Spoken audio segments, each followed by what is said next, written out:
고기를 끊어야 하는 이유 20가지.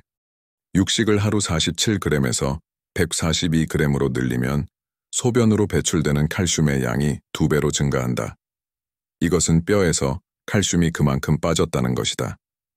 육식을 하면 혈액이 산성으로 되어 몸은 즉시 뼈에서 알카리성인 칼슘을 빼내어 혈액을 알카리성으로 유지해야만 생명을 유지할 수 있다.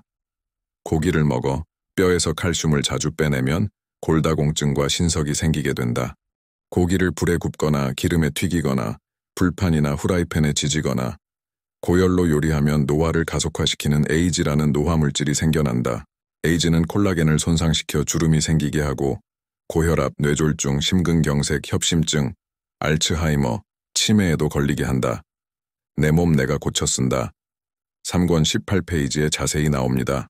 또 육식을 많이 하면 몸의 환경 여성 호르몬이 많아져 DHT, 디하이드로테스토스테론, 분해를 억제하여 DHT가 높아져 전립선이 커지고 탈모가 되기도 하고 비만해지기도 하며 폐경기 증상이 심해진다. 육식의 인슐린 성장인자 IGF-1이 암세포를 성장하게 할 수 있다. 장벽을 지키고 있는 면역 백혈구는 소화가 다 되지 않은 고기의 단백질을 적으로 오인하고 공격한다. 이때 백혈구는 염증을 일으키는 물질을 분비하는데 이 물질이 장벽을 상하게 하여 장내 독소가 몸 안으로 더 잘 들어오게 된다. 이게 장누수로 난치병인 자가면역질병, 알러지, 아토피 등 만병의 원인이다. 간은 육식을 했을 때 발생하는 암모니아 독소를 요산으로 전환시켜 소변을 통해 배출시켜야 하므로 간이 일을 많이 하게 된다. 육식은 장에 오래 머물러 부패하기 쉽고 암모니아가 생겨 변 냄새가 심하게 된다. 낚시터의 간이 변소는 수세식이 아니라 고기를 주식으로 하는 미국인들, 변은 암모니아 냄새가 코를 찌른다. 육식은 아라키돈산이 많아 염증을 잘 일으키므로 관절염, 통풍, 습진, 아토피, 지루성 피부염, 알러지 등 염증이 생기게 되고 월경통도 생기게 되고 아라키돈산은 혈소판을 응고시켜 혈액순환이 순조롭지 못하게 된다. 채식을 하는 여성은 육식을 하는 여성보다 2, 3배나 많은 여성 호르몬을 대변으로 배출하여 혈중 여성 호르몬이 50%나 낮아 비만하지 않게 된다. 육식의 포화지방산은 여성 호르몬의 분비를 크게 높이고 붉은 고기는 장에서 여성 호르몬의 흡수를 촉진하므로 비만해진다.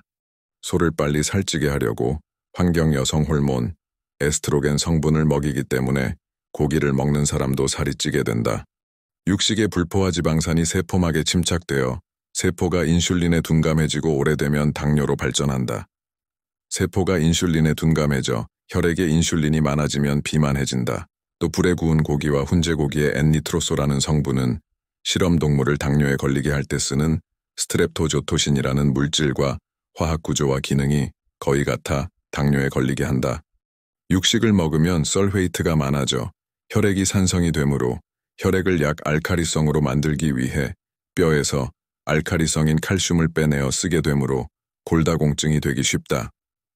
육식의 메치오닌은 호모시스테인을 올려 혈관도 막히게 하고 혈압도 높이게 한다. 육식은 인, 포스포루스이 많아 인이 칼슘보다 많아지면 부갑상선 호르몬이 증가하여 골밀도를 감소시킨다. 베이컨이나 파스트라미 같은 가공된 고기는 발암물질이 있다. 2019년 WHO에서 무한 진통 끝에 육식이 암의 원인이다 라고 발표하였다. 축산업계의 붕괴가 우려되어 지금까지 발표를 미루고 있었다고 한다. 그럼에도 사람들은 고기를 지글지글 구우며 오늘을 즐긴다. 내일 중풍, 심장마비로 죽을 수도 있는데 고기 먹다 죽은 귀신 때깔도 좋다며 고기는 입에서 맛이 있어 열광하는 것이지 몸에서는 결코 좋아하지 않는 물질이다. 고기에 단백질이 많다지만 단백질은 계란, 생선, 해산물, 콩 종류로도 충분하다. 육식을 하는 사람은 병에 걸릴 확률이 높아 결혼 상대로도 적합치 않다. 이제 왜 사람들이 나이를 먹으면 고혈압, 당뇨, 비만, 심근경색, 뇌졸중, 치매, 암 등 성인병에 걸리는지 알게 되었을 것이다. 나는 20대 중반부터 고기를 먹지 않았다. 그 결과 나는 이런 성인병이 하나도 없고 먹는 처방약도 하나도 없다. 살도 전혀 찌지 않았고 혈액검사 모두 정상이다.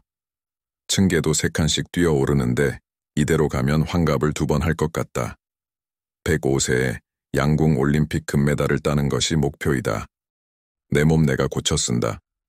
1권의 내용을 요약하였지만 3권 18페이지의 음식 조리법이 노화 속도를 좌우한다와 34페이지의 심장질병의 원인, C 반응성 단백질과 41페이지의 설탕과 식품 첨가물은 어떻게 병을 일으키는가를 정독하시기를 강추합니다.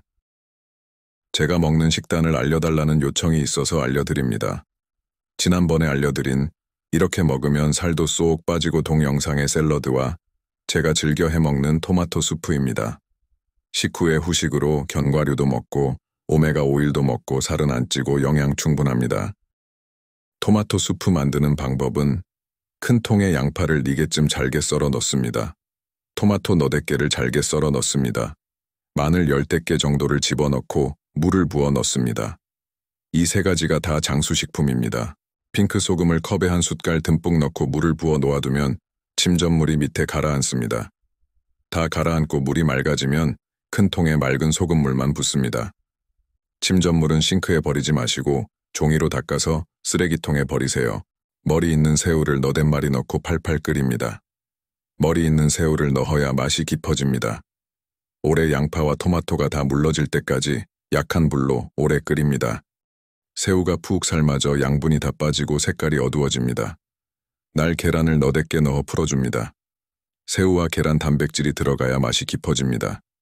마지막에 파를 잘게 썰어 넣어주고 브로콜리도 넣어주고 브로콜리가 살짝 익으면 불을 끕니다. 그리고 매번 먹을 때마다 작은 냄비에 덜어서 새우를 서너 마리 넣고 잠깐 끓여 새우가 탱글하게 익으면 드시면 됩니다.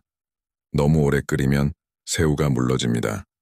다른 해산물 넣으셔도 좋습니다. 제가 새우를 넣는 이유는 발갛게 익은 게 보기 좋아서입니다. 여기에 밥을 반 공기 정도 넣어 드시거나 떡국떡을 넣어도 떡국으로 훌륭합니다. 조미료를 넣지 않아도 맛이 깊고 좋습니다. 노화 물질인 에이지도 거의 없습니다. 밥을 반 공기 먹어서 어쩌냐고 하시겠지만 탄수화물은 60g 정도로 적게 먹는 게 좋습니다.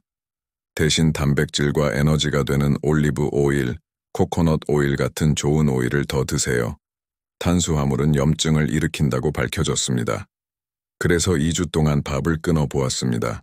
그랬더니 손가락 관절이 마치 어린아이처럼 부드러워져서 놀란 적이 있었습니다. 제가 먹는 음식, 안 먹는 음식을 말씀드리지요. 저는 인간이 만든 man-made food가 있는 이런 아일에는 아예 들어가질 않습니다. man-made food에는 인공 첨가물들이 다 들어있기 때문이죠. 3권 24페이지 참조. 또 조미료 MSG가 들은 쥐포, 오징어포, 오뎅도 먹고 싶지만 못 먹습니다. 이런 조미료 좀 안 넣으면 좋겠습니다. MSG를 먹으면 잠이 쏟아져 운전이 매우 위험합니다. 뇌에도 매우 안 좋고 두부도 뇌를 작게 만든다는 연구들이 있어서 아주 가끔 먹기는 합니다만 두부 이야기는 저의 사이트 닥터퓨어내추럴닷컴의 건강정보에서 두부, 두유에 관하여를 보세요. 방부제도 몸에 해로웠던 나쁜 경험들이 많아 인간이 만든 제품들은 안 먹습니다. 기름에 튀기거나 노릇노릇하게 구워진 에이지가 많은 제품들도 안 먹습니다. 고기 코너도 멀리 지나갑니다. 피 비린내가 나기도 하고 남의 살들 늘어놓은 게 보고 싶지도 않고 해서요. 저는 바다가 만든 해산물과 햇살이 만든 채소, 과일, 견과류 코너에만 갑니다.